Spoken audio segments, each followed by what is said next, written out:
moments, then say something. Chopper come out of the box like a motherfucking ray gun. Think you a beast, but you ain't one. You are not on the same page as a kid, you just page one. They had no luck, I had to make some. When I get rich, cop a Tesla on day one. What color Tesla I want? The red one. What kind of red he want? The Shanks one. My niggas know I got drive, gripping that wheel. I swear niggas got callous. My team ain't losing, don't know why you challenging. Chopper go like it's Valorant. All right, ladies and gentlemen, and everything in between, we are back for some more One Piece. Last time we watched episode 654 to 656.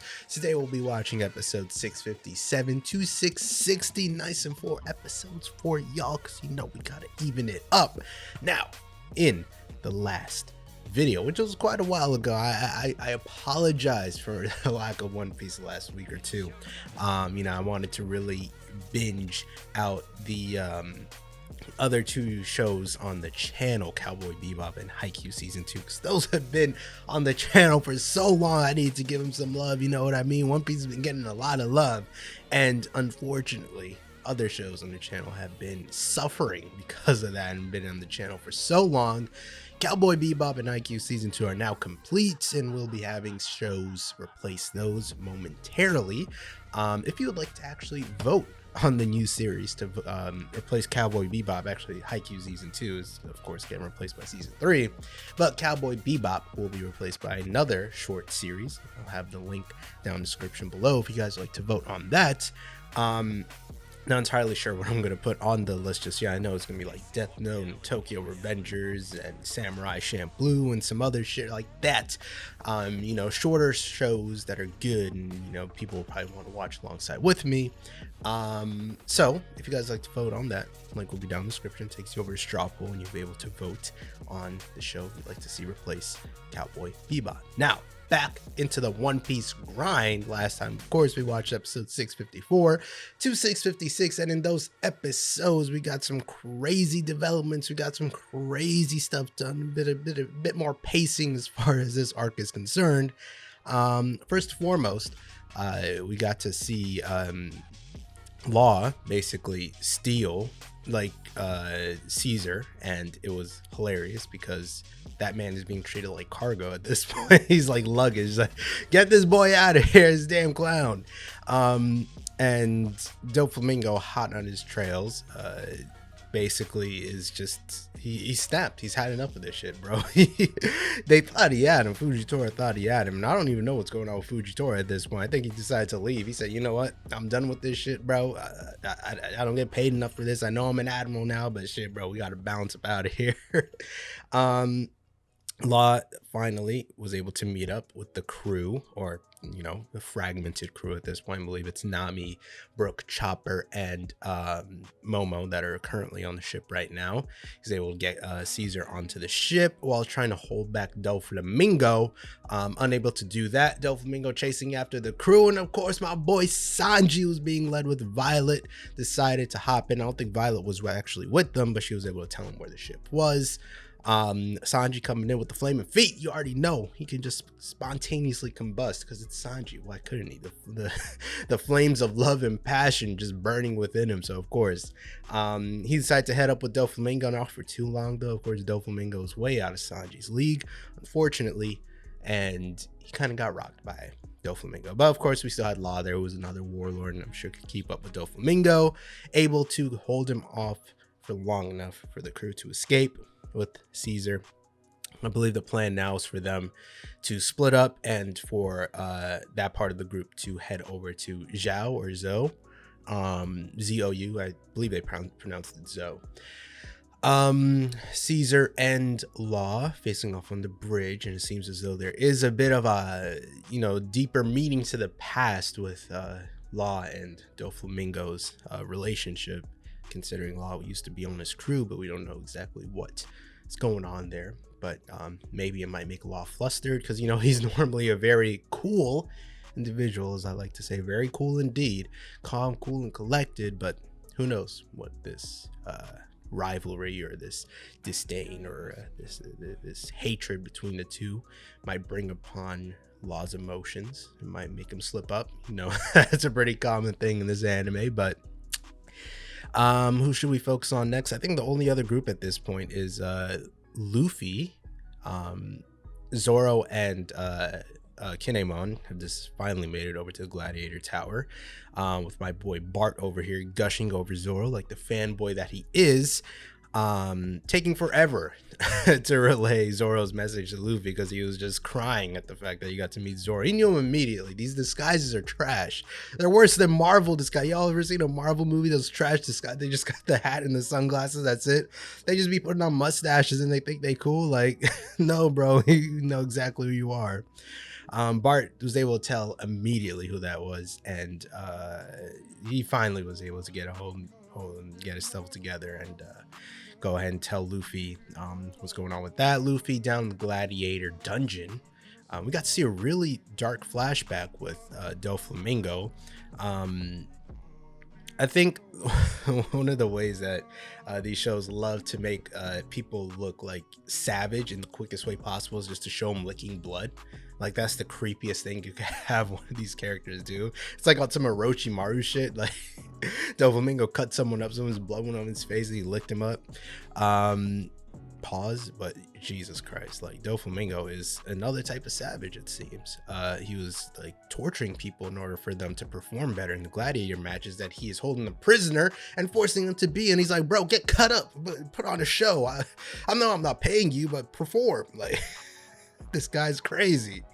But we have Rebecca out here in the gladiator matches, trying her damnedest to not damage anybody. Her fighting style is very unique in the way that she only blocks and dodges. She doesn't actually hit her opponent. She's just guiding them into the water. She's mostly been fighting off fodder, but now she's going up against big man Logan. And we'll have to see how that fight goes. She would probably have to, I'm assuming, find a way to kick him into the water because she can't hit him. So what other option she got? I think that's about all that happened important events wise in the last few episodes. So if you guys like to watch the full reaction, links are always in the description. You know how it goes. Takes you over to my website, which then takes you over to Streamable and to OneDrive. But without any further ado, let us get into episode 657. One Piece is finally back by his divinity. Bro is an S tier simp right now. The rest of the crew are still with the Tonada Kingdom. Soge King Senpai. Here we go. The lineup. I mean, it really is a great crew. Like, just aesthetically, it's a very unique crew. Y'all gonna pull up? You lost. Do it. If you know he has an ability, why would you try? Y'all are already injured. Oh, there's about to be some weird shit. This ain't no damn hospital. What the? That's a trap door. Yo, what is this? Just throwing him away? Oh, shit. They got you. How did you fit through that hole? So this is how they gather up the prisoners. Okay. Bro, ain't no way, y'all. Big ass motherfuckers fit through that tiny ass hole. Some of these fighters need to watch the show just to learn what happens to people that talk shit. Because people that talk shit never win. Y'all gotta know. Not the cape. This is why they hate capes in Incredibles, bro. What was the costume designer's name? Edna? No capes. That's it? Why are you knocked out? What happened? I'm sorry, bro. What happened? You got yanked? Nah. Hold on. Did I miss something? What even? Okay. Okay, she fell on the ground. All right. How did I miss that? I was like, I just saw her cape get grabbed. I'm like, that knocked you out? My lord. Some of these damn One Piece characters are psychopaths, bro. I want to hear you scream. That's gotta be some of the creepiest shit you could say. The audiences too. Hold on. You're all weird. You got hockey? You might need some hockey. Oh, who's that? Oh, her. Damn, how did that not cut his arm off? And how did Why did she save her? I mean, I do appreciate the sentiment, but this is kind of a battle royale. I don't know if y'all should be helping each other out. Maybe there's some history there. What is happening? How? Ain't no way. That's crazy. That's all it took, bro. Your balance is garbage. That's what happens when you skip leg day, bro. That boy was top heavy. She might just be like, I don't know, the master of balance. She's able to throw everyone she encounters off balance somehow.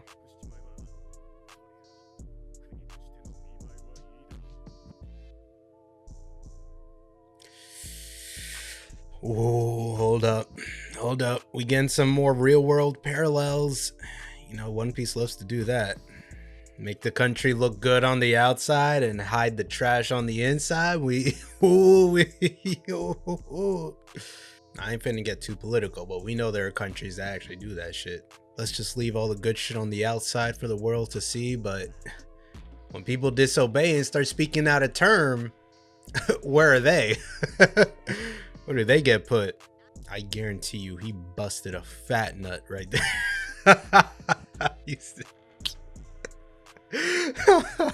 Y'all see this boy? Look at his face. Look at it. You can't tell me he didn't.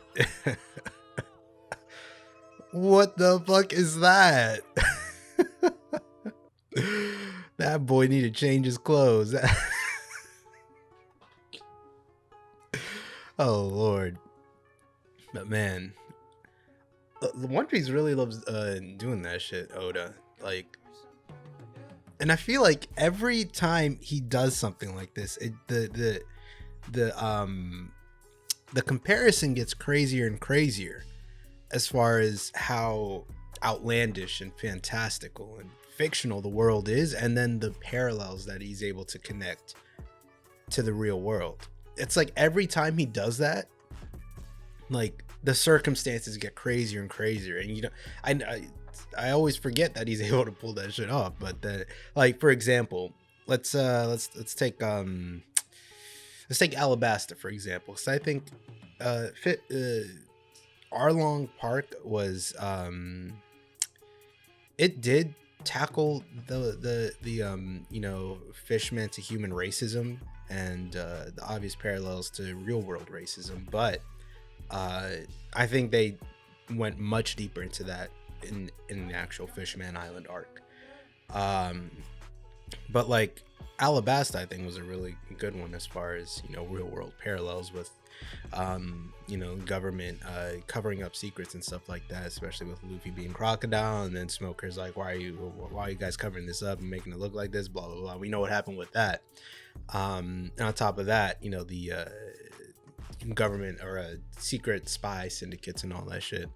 It wasn't the strongest that they did, Alabasta, but you could say it was the start of that whole theme that Oda likes to explore. And then we have Skypiea, of course, which is a big one with the whole idea of colonization and taking people's land and all that stuff. And then Enies Lobby, another big one with going deeper into the, you know, government mistrust and all that. And then I guess after that it didn't really go too crazy. I'm trying to like follow the breadcrumbs here. Thriller Bark definitely did. Thriller Bark was just a whole meme arc. Like, yeah, good moments in the end, but it was a meme arc for the most part. And then we had the whole Sabaody, Marineford and all that. And then we get to Fishman Island, which really hit it home with the whole racism parallels and all that. And then we have Punk Hazard. But what I'm trying to say basically is like every time these arcs come up, it's like the fictional elements get so out there, and then he's able to bring it all back to like some semblance of realism. And then this, I think, is the craziest one, because you have like toys walking around and all this other shit. It's like, it's literally like a fantasy land, right? And it's just the extremes of like, you know, like this country trying to use this whole oh, look at these people dancing and these toys are walking around all happy. Like, kids love toys, right? Everybody loves toys. There's a symbolism of happiness and all that. And then you have like all this insanely crazy dark shit going on literally underground, right? These people are being shoved into the ground. Like, there's a lot of literal symbolism there, like just like, you know, the happiness is on the surface, and then everyone that, you know, disagrees with that or they're losers, just shove them into the literal ground. And then you have that in the real world ties to that with countries that actually do that type of shit. Anybody that speaks out of term with these you know, very authoritarian or these very oppressive governments, you know, they're just pushed to the wayside. Put them away. Don't let anyone speak out of term, to show everybody the good shit that goes on the outside. So it's cool that Oda, you know, repeatedly tries to, you know, like push the fictional side of things and make it look all crazy and fun and whatever, and then is like, hold up, this is One Piece, let me bring it back down to some creepy shit. And it's just, I think it's cool whenever, you know, that snap hits, when you're just like, oh shit, yeah, this actually happens. And it's cool that Luffy was able to bring that back to his past and world, because Luffy, the city that was, well, Luffy didn't really grow up in there, but near there. That city was fucked up too. That was the literal embodiment of like classism, right? Like the whole picture of the city, the trash on the outside, the rich people living on the inside. That was literally just the definition, or, you know, the portrait of classism. So, you know, for all the wackiness that's in One Piece, they would definitely like to touch on heavy subjects. So props to them. This guy was fucking Logan. How did you let this happen, bro? Why did you skip leg day? Look at him. Look how he's built. Of course that was gonna happen. That boy got like 500 pounds of muscle up here, and what is this? That boy got chicken legs. Oh my god. You know how unstable you have to be? You know how weak your legs got to be for you to literally walk up? How far was that? He tripped up like 20 feet at least, walking straight to the water. Oh man. All right, let's get to the next episode, man. This is a pretty fun episode, but let's get into the next one here, episode 658. Let's go. All right, episode 658.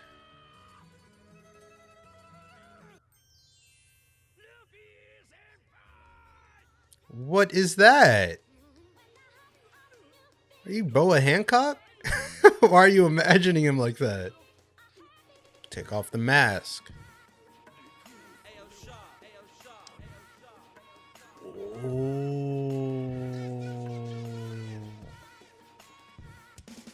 Ain't no way. That man been hiding out as a gladiator? Okay, so that's why he was looking at Rebecca like that. Commander tank. Okay, so maybe it was a part of his army. Dressrosa's former king. So that could still mean soldier, the toy soldiers might be Rebecca's dad. I was thinking this was her dad. No, it's his grandfather. Maybe the hate is a facade so that the people can stay safe from Doflamingo. Oh, someone has a phone under there. That's a good ass fucking snail phone. You getting reception all the way down there, bro? Okay, after that little exposition dump, I have some more theories.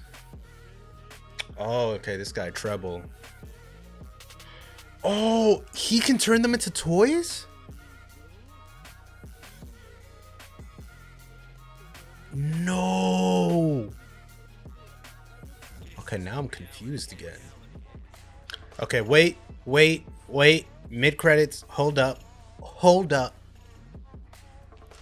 Let me gather my thoughts, bro. Okay, so first and foremost, I assumed that this toy transformation was a devil fruit ability, right? But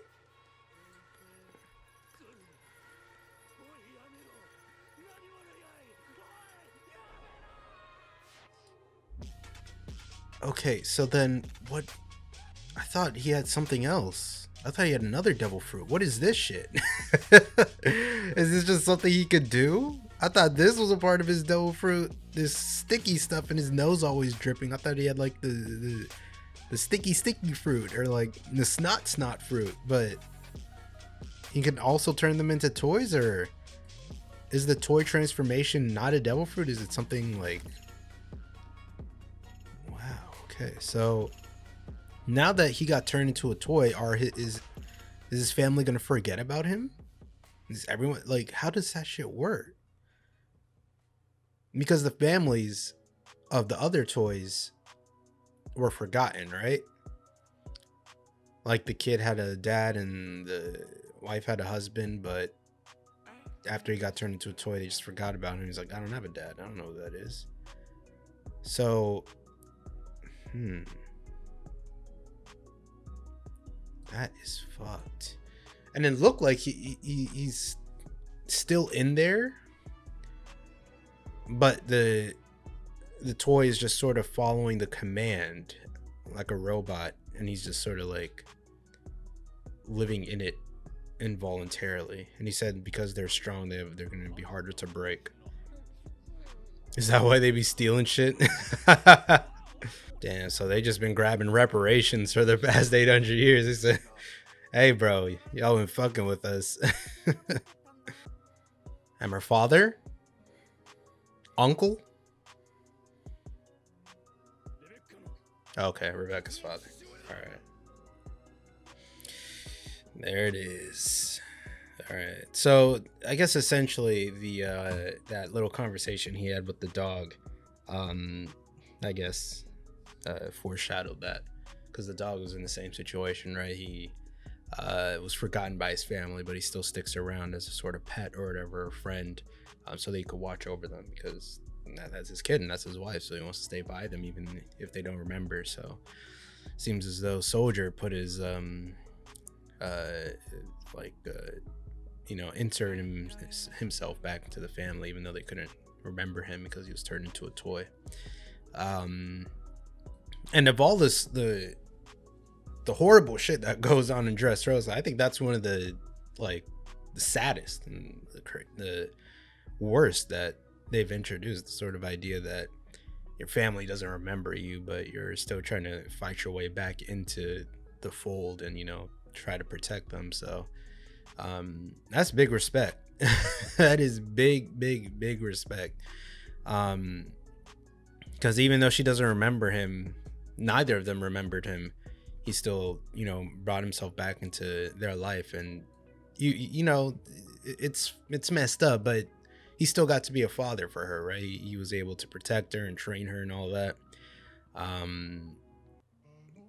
So regardless, it's still sad, but I mean, he still got to be in her life for the most part. But now that she's stuck in this gladiator fight, it makes sense that he's gonna do anything to save her. Now, one question I have, Frankie, why have you not built this man another damn leg? This man has built bridges out of nothing, and you telling me you can't build a toy leg, bro? Help this man. He's been hobbling around on one foot. Build him something and get a twig and just tie it there, bro. He's had one leg this whole time. He's just sitting there watching him, bro. Anyways, so we got a lot of lore here, a lot of lore drops and exposition drops. So this man right here is King Riku. So is that statue of King Riku? I wonder, because the statue is of a gladiator, and I was thinking the gladiator that it was based off of was him, or maybe it might be someone from the past. Now the question is, what exactly happened 10 years ago that made an entire country lose faith in a family line that had gone down for 800 years protecting the country? How could you destroy all of that in one night? That's what I gotta know. It better be something crazy, because otherwise these citizens are some bitches. You telling me 800? You know how long 800 years is for a royal family to reign and keep a good kingdom, and for someone to walk in and destroy that reputation? That's crazy. That is wild for me to think. You gotta have some deep dirt. You gotta expose the you gotta have the longest twit longer ever for you to destroy someone's reputation like that in one night. That's wild, bro. This man's family lineage for 800 years, 800, and you telling me Doflamingo dropped some heat that got this man knocked off the pedestal, bro, like this? Because look at the way the people are treating Rebecca, and she's just like in the lineage. She's just like, Doflamingo dropped something that made the people hate the whole entire lineage, not just him or like, you know, the kings, like everybody. Like, you are the spawn of Satan. Doflamingo did something to make them think that. I gotta know what that is, because that's insane to me. Because otherwise, like the citizens are just like fickle at that point. Like, how? Like, you gotta, how dare you be that disloyal to just like throw someone to the wayside to that extent, to hate someone that much after 800 years. What did he say? Doflamingo must have dropped the craziest diss track that he had to expose something, bro. I don't know what he could have done in one night. But beyond that, some understanding, I guess, the timeline here. So we have what Doflamingo and Fujitora, or Doflamingo with Fujitora, explained to Law, with him being part of this royal family that was passed down since the like dawn of the erasure of the first century, or the void century. That whole century was erased, and these royal families came together and pulled up into Mary Joie, whatever, and they want to split up into different kingdoms and whatever. Nefertari family didn't want any part of that, so it seems as though one of the families was Don Quixote family. They were sent over to Dressrosa. Don Quixote family linked up with the Tonada Kingdom people who were being hunted, and decided to give them, you know, safe passage or whatever, or a safe place for just a little, you know, indentured servitude, just a little bit, you know, we're going to provide you with safe housing and you just have to work for us nonstop. And turned some pretty terrible shit that they had to suffer through for a while, and then King Riku family came in and fixed things up for them, and now Don Quixote is coming back with his lineage, Doflamingo, to reinstitute his family's horrible mistreatment of Dressrosa. And of course, he had to have something insanely crazy to be able to drop the king like that in one night. So yeah, it's getting interesting for sure. Let's get into the final episode of this video, episode 6. Oh no, we have two more, my bad. We're going 659 and 660. So let's get into 659. Let's go. All right, episode 659. Outside he finally said it. Thank you. Can hardly speak, but at least he got it out. Y'all got the army handling repairs. See, like I'm saying, like, it seemed like such a positive relationship. What could have happened that would make the people hate him in one night? You want him to steal $10 billion from the people? So he blackmailed him into robbing his own citizens. He said, I'm broke real quick. I need y'all to pay up. This is the living tax, all right? You live here, you pay up. That man just asked for the biggest loan in the history of kingdoms. He said, hey, y'all, can y'all just give me all your money? Now, will all the money in the kingdom be 10 million or 10 billion? This is a pretty big level of trust to breach, so maybe Doflamingo has like some underhanded play here. This man Doflamingo really just had the king running around killing his citizens, Okay, this might be enough to get the people to hate him. This might be enough. So maybe this is why the people like watching the gladiator battles. He forced the royal army to kill the civilians, so the civilians like watching them suffer in there.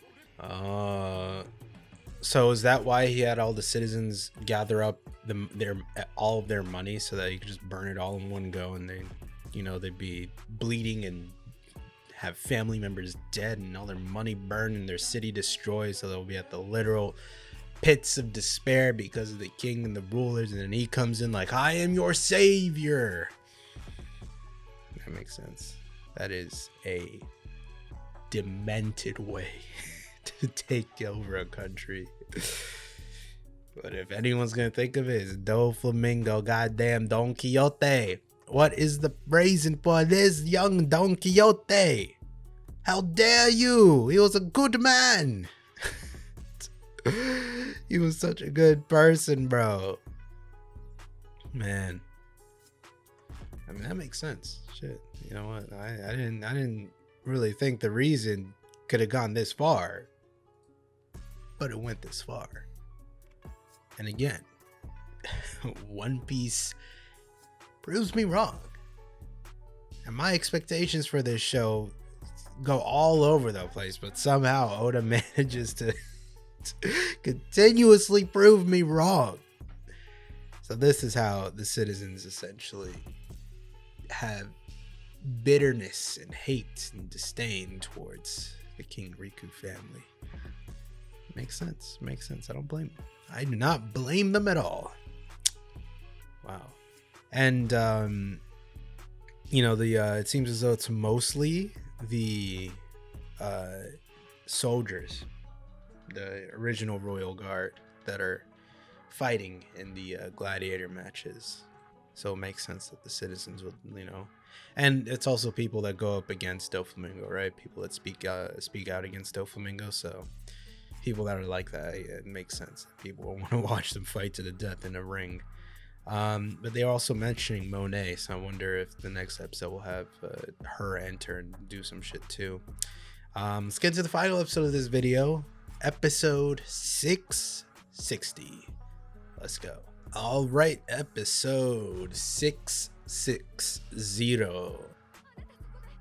Oh, she was already with them.